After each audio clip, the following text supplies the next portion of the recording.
यदि अगर आप दूसरों के लिए ये विद्याएं सीखना चाहते हैं या दूसरों का भला करना चाहते हैं तो सबसे पहले आपको सही पद्धति अपनानी होगी। यदि आपने सही पद्धति नहीं अपनाई तो आप दूसरों को तो ठीक कर देंगे, लेकिन आप अपनी ही जीवन में बहुत ही भीषण समस्या ले लेंगे और आपको कोई उससे बचा नहीं सकता। जय श्री महाकाल। बहुत सारे लोग हैं जो दूसरों की समस्याएं दूर करते हैं मंत्रों के माध्यम से, शक्तियों के माध्यम से, और परालौकिक जगत की जो अदृश्य शक्तियां हैं उनसे कार्य लेके दूसरों की समस्याएं दूर करते। परंतु जब आप ऐसे लोगों का विश्लेषण करेंगे तो यह पाएंगे कि जितने भी इस तरीके के लोग हैं वो अपने जीवन में बहुत ही ज़्यादा परेशान रहते हैं, बहुत ही ज़्यादा दुखी रहते हैं। आखिर क्या कारण है इसका?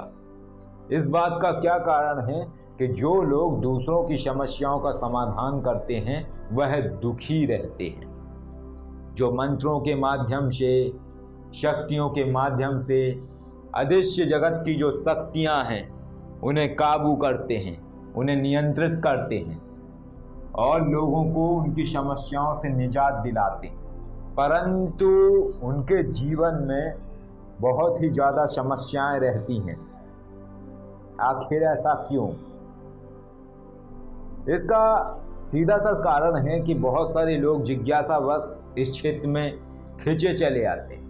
परालौकिक जगत की जो दुनिया है इसमें खींचे चले आते हैं और वो जो लोग इन समस्याओं से ग्रसित होते हैं, जिन्हें परालौकिक जगत की समस्याएं हैं, कि डॉक्टरी रिपोर्ट में तो सब कुछ नॉर्मल है लेकिन फिर भी व्यक्ति बीमार है। आखिर क्या कारण है इस बात का? तो ऐसे लोगों को वो ठीक तो कर देते हैं लेकिन उनके जीवन में समस्याएं रहती।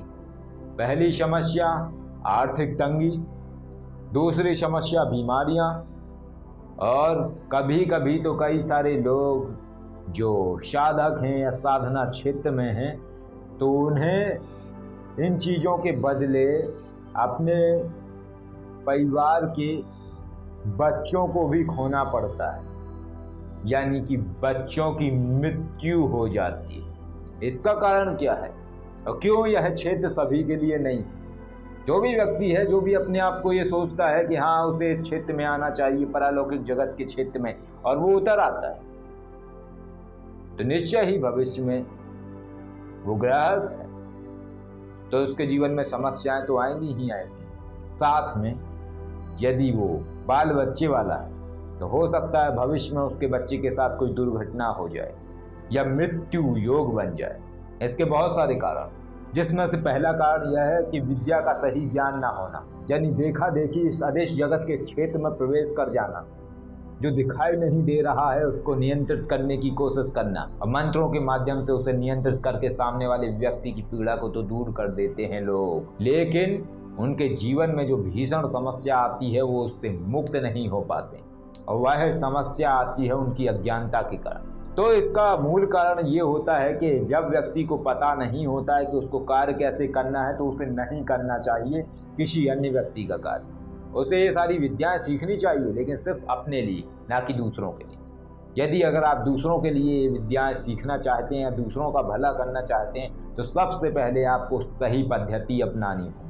यदि आपने सही पद्धति नहीं अपनाई तो आप दूसरों को तो ठीक कर देंगे लेकिन आप अपनी ही जीवन में बहुत ही भीषण समस्या ले लेंगे और आपको कोई उससे बचा नहीं सकता और भविष्य में आपको उसका बहुत ही बड़ा खामियाजा भुगतना पड़ सकता है। इसका कारण है सही तरीके का ज्ञान ना होना, यानी कि जब आप किसी व्यक्ति का कार्य करते हैं तो आप अपने परिवार को कवच में सुरक्षित नहीं करते, आप अपने आप को कवच में सुरक्षित नहीं करते और इसके फलस्वरूप कई बार हम किसी चीज़ को, जो चीज़ किसी व्यक्ति को तकलीफ दे रही होती है अदृश्य जगत में, हम उसे काबू करते हैं तो उसकी समस्या तो दूर हो जाती है। हम उसे बंद भी कर देते हैं, हम उसे मुक्त भी कर देते हैं और हम सोचते हैं कि बस खेल खत्म। लेकिन कई बार जैसी हमारी दुनिया में हमारे बहुत सारे यार दोस्त होते हैं, बहुत सारे सपोर्ट करने वाले होते हैं, वैसे ही अदृश्य दुनिया में भी सपोर्ट करने वाले होते हैं और जब आप किसी को ऐसे पकड़ते हैं या हटा के दूसरे व्यक्ति को ठीक करते हैं तब वो जो उसके सपोर्ट करने वाले लोग हैं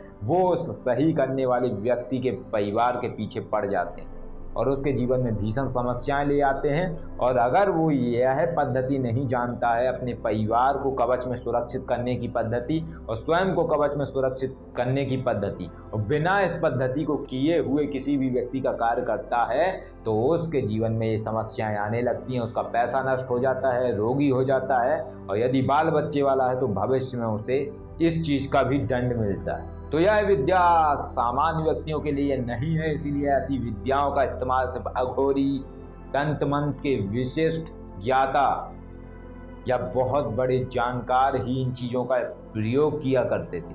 हर व्यक्ति इन चीजों में हाथ नहीं डालता था। तो यह कारण है, इसलिए किसी भी व्यक्ति का कार्य करने से पहले सबसे पहले स्वयं को कवच में सुरक्षित करें, अपने आप को कवच में सुरक्षित करें, तब किसी व्यक्ति का आप कार्य करें।